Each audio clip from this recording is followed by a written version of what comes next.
Assalamualaikum warahmatullahi wabarakatuh. Bertemu lagi dalam pembelajaran matematika wajib atau matematika umum. Dalam kesempatan kali ini kita akan membahas tentang statistika ya. Untuk kesempatan kali ini kita akan membahas ukuran pemusatan data dan ukuran letak data dulu ya. Sebenarnya untuk statistika dari ukuran pemusatan data, ukuran letak data, ukuran penyebaran data, kemudian penyajian data ya. Nah, sekarang kita ke ukuran pemusatan data dulu. Ukuran pemusatan data ada 3, yaitu mean atau rata-rata, median, dan modus ya. Mean, median, modus ya. Kita langsung saja untuk ke ukuran pemusatan data ya. Ukuran pemusatan data adalah nilai tunggal dari data yang dapat memberikan gambaran yang lebih jelas dan singkat tentang sekitar mana data itu memusat serta dianggap mewakili seluruh data ya. Yang pertama itu rata-rata hitung atau mean ya. Nah, untuk data tunggal kita akan bahas dulu data tunggal ya sebelum data kelompok. Jadi kita akan membahas ukuran pemusatan data tunggal. Yang pertama untuk mean atau rata-rata.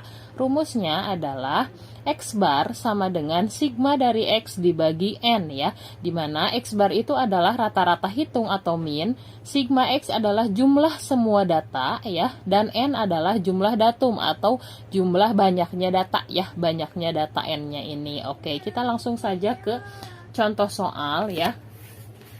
Kita langsung saja ke contoh soal.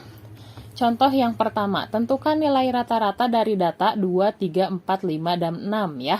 Nah, langkah pertama kita tentukan, jumlahkan dulu ya. Tadi X bar itu adalah jumlah seluruh data dibagi banyaknya data. Jadi kita jumlahkan 2 tambah 3 tambah 4 tambah 5 ditambah 6 dibagi banyaknya data. Kita hitung banyaknya data 1, 2, 3, 4, 5.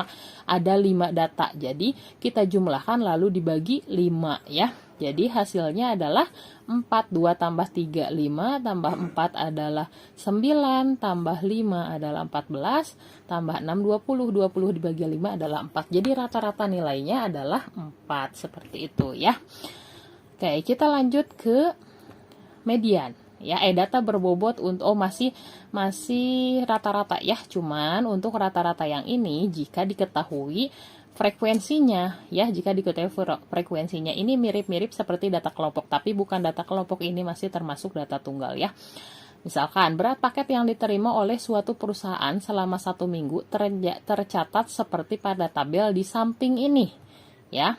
Nah, rata-rata berat paket dalam minggu tersebut adalah, jadi untuk yang beratnya 5 kg itu ada 6 paket, yang 6 kg itu ada 8 paket, yang 7 kg itu ada 12 paket, dan yang 8 kg itu ada 4 paket. Itu untuk membaca tabelnya ya. Kita disuruh mencari rata-rata berat paket dalam minggu tersebut ya. Berarti karena kalau kita jabarkan ya, dari tabel yang tadi, berarti kan ini ya 5-nya ada 6, berarti kalau kita tulis 5 sebagai 6 kali 5 sebanyak 6 kali, terus 6 sebanyak 8 kali, 7 sebanyak 12 kali, dan 8 juga sebanyak 4 kali. Terlalu panjang kita menulisnya, jadi kita tinggal menggunakan aja F ini ya, F dikali X ya. Frekuensi dikali X-nya yang ini ya. Berarti 5 dikali 6 adalah 30. Kemudian 4 dikali 8 adalah 48. 7 kali 12 adalah 84. Dan 8 kali 4 adalah 32. Nah, kita jumlahkan untuk yang F dikali X-nya 134. Dan untuk mencari rata-ratanya adalah sigma dari F dikali X, berarti jumlah dari perkalian frekuensi dikali X atau berat ya, 194 dibagi jumlah dari frekuensi yang ini. Jadi yang ini dibagi yang ini, 194 dibagi 30 ya. Maka rata-ratanya adalah 6,47. Ini masih termasuk data tunggal ya, meskipun datanya disajikan dalam bentuk kelompok, dalam bentuk tabel ya. Itu untuk data tunggal yang memiliki frekuensi. Oke, kita lanjutkan ke median ya. Median dari sekumpulan bilangan adalah bilangan yang ada di tengah-tengah ya, setelah bilangan-bilangan itu diurutkan dari yang terkecil sampai yang terbesar. Nah, di sini ada kata kunci ya, diurutkan. Berarti kita sebelum mencari nilai median, kita harus mengurutkan dulu data ya. Nah, oke, jika N ganjil atau jika jumlah datanya itu ganjil, maka letak mediannya adalah N tambah 1 per 2. Ini bukan nilai median ya, tapi letaknya ya, bukan nilainya, tapi letaknya. Kemudian, jika N genap itu, jika datumnya bernilai genap atau jumlah banyak datanya adalah genap, maka letaknya adalah setengah dikali xn per 2 ditambah xn per 2 tambah 1 ya. Jadi kalau ganjil atau genap, jadi kita lihat dulu nih datanya, dia itu bukan jumlahnya ya, tapi banyaknya datanya itu ganjil apa genap ya. Oke, langsung saja ke contoh supaya lebih paham. Contoh nih, nilai ulangan mata pelajaran matematika 12 siswa adalah sebagai berikut: 6, 8, 5, 7, 6, 8, 5, 9, 6, 6, 8, 7. Tentukan median dari data tersebut. Berarti kita hitung dulu ada berapa datanya nih. Ada 12. Nah, di sini 12. Bukan jumlahnya ya, tapi banyak datanya. Banyak datanya ada 12. Berarti itu termasuk genap ya, termasuk genap. Tapi syarat untuk median itu kita harus urutkan dulu ya, kita urutkan dulu datanya ya, dari yang terkecil sampai yang terbesar. Berarti 55, 6-nya ada 4 kali, 77, 88, 89, seperti itu ya. Setelah ini kita masukkan ke rumus data genap ya, dimana rumus data genap itu adalah letaknya data ke setengah dalam kurung X, tadi X apa?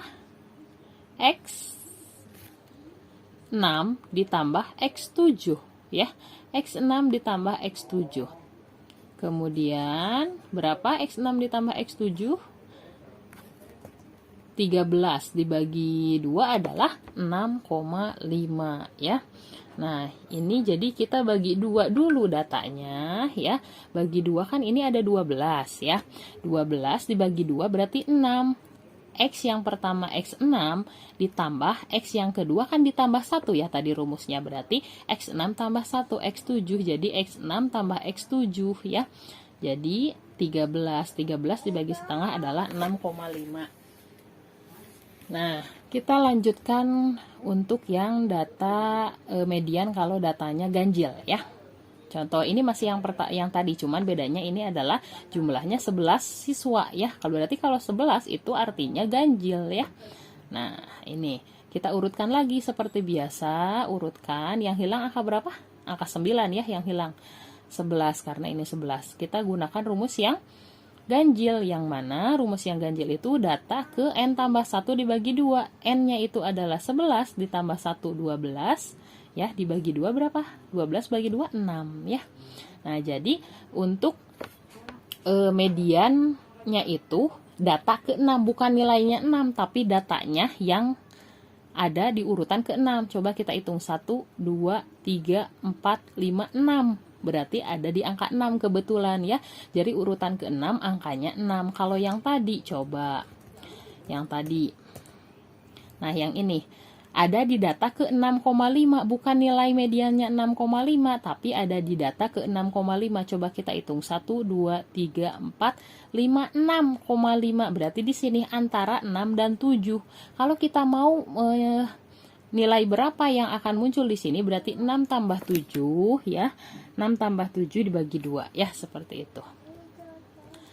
Nah, kita lanjutkan lagi. Ini udah ya yang tadi data ke 6. Oke, yang terakhir adalah modus ya.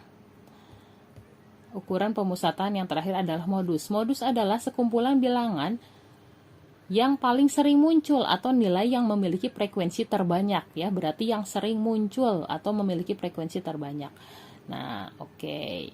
Misalkan nih contohnya, tentukan modus dari masing-masing kumpulan bilangan di bawah ini. 5, 3, 5, 7, 5. Berarti bilangan yang paling banyak muncul adalah angka 5. Ada berapa kali? 1, 2, 3. Ada 3 kali. Frekuensinya ada 3. Berarti nilai modusnya adalah 5. Kemudian yang ini 4, 3, 3, 4, 4, 7, 6, 8, 7, 7. modusnya 4 dan 7. Coba kita cek, 4 itu ada 3, 7-nya juga ada 3, sama ya. Jadi kalau modus itu nggak ada, misalkan ada 2 atau 3, yang paling banyak ya tulis aja ya. Oke, yang selanjutnya 2, 5, 6, 3, 7, 9, 8. Modusnya tidak ada. Kenapa? Karena semuanya frekuensinya 1-1. 2 ada 1, 5 ada 1, 6 ada 1, 3 ada 1, sampai 8 juga ada 1. Semuanya ada 1-1 rata ya. Jadi nilai modusnya tidak ada ya.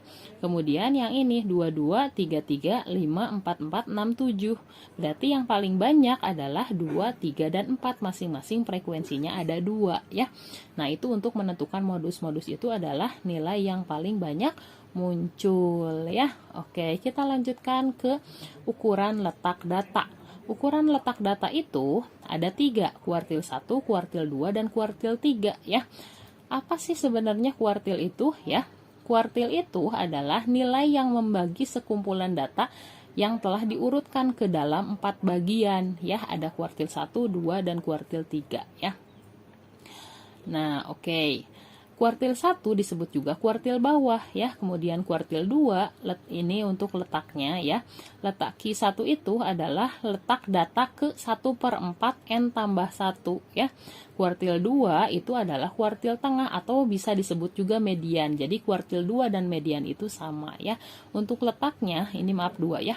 Untuk letaknya adalah 1/2 N tambah 1 ya. Untuk kuartil 3 disebut juga kuartil atas, ini 3 ya, Q3, yang ini Q2, ini Q3, keliru sedikit ya. Untuk letaknya adalah 3/4 N tambah 1 ya, itu untuk kuartil 1, 2, 3. Jadi kalau kuartil 1, 1/4 N tambah 1, kalau kuartil 2, 1/2 N tambah 1, kalau kuartil 3, 3/4 N tambah 1, dimana N-nya itu adalah banyak data. Kita langsung aja ke contoh soal supaya lebih paham ya. Ini ada data 57, 52, 48, 47, 40, 28, 30, 36, dan 34. Tentukan kuartil 1, 2, dan 3 dari data di atas ya. Nah, berarti kita urutkan dulu ya. Dari yang terkecil sampai yang terbesar. Kita urutkan, lalu kita cari kuartil satunya. Dimana kuartil 1 itu adalah, ya N-nya diketahui 9. 1, 2, 3, 4, 5, 6, 7, 8, 9 ya. Kuartil 1 itu letaknya adalah 1/4 N tambah 1 ya. N tambah 1, coba kita masukkan 1/4 dikali N-nya 6, N-nya 9 ditambah 1, 9 ditambah 1 adalah 10 ya. 10 dikali 1/4, 10 dibagi 4, 2,5 ya. 2,5 kita cek ada di mana? Ini 1, 2, 3. Berarti 2,5 itu ada di sini, ada di tengah-tengah antara 30 dan 34. Kita jumlahkan lalu bagi 2. 30 ditambah 34, 64 dibagi 2 adalah 32. Jadi kuartil satunya bernilai 32 ya. Posisinya ada di 2,5, ada di sini nih antara 30 dan 34, yaitu bilangan 32 untuk kuartil 1 begitu ya. Masuk ke kuartil 2, masih contoh yang sama ya. Yang tadi. Oke, sama diurutkan dulu, kemudian N-nya adalah 9, kuartil 2 sekarang. Kuartil 2 itu 1/2 N tambah 1, berarti 1/2 N-nya 9 ditambah 1, 10. 10 dibagi 2, yaitu 5 ya. Data ke-5, 1, 2, 3, 4, 5. Berarti data ke-5-nya itu adalah angka 40. Jadi kuartil 2-nya itu ada di posisi ke-5, bilangannya 40 ya. Itu untuk kuartil 2 ya. Sekarang kuartil 3. Kuartil 3 itu sama ya, contohnya yang ini kita urutkan dulu, kemudian N-nya adalah 9. Kuartil 3 itu 3/4 N tambah 1, N-nya 9 ditambah 1, 10 dibagi 3/4, 10 dibagi 4, 2,5, 2,5 dikali 3, 7,5 ya, atau 7,5. Letaknya ada di 7,5 posisinya. Kita hitung 1, 2, 3, 4, 5, 6, 7 setengah. Berarti ada di sini antara 48 dengan 52. Kita jumlahkan 48 ditambah 52 adalah 900 ya. Jadi 100 dibagi 2, 50. Jadi kuartil 3-nya itu ada di posisi 7,5 ya, di antara 48 dan 52 tepatnya di angka 50. Itu untuk kuartil 3 ya. Oke, sampai bertemu di pertemuan berikutnya. Salam untuk keluarga, tetap jaga kesehatan. Wassalamualaikum warahmatullahi wabarakatuh.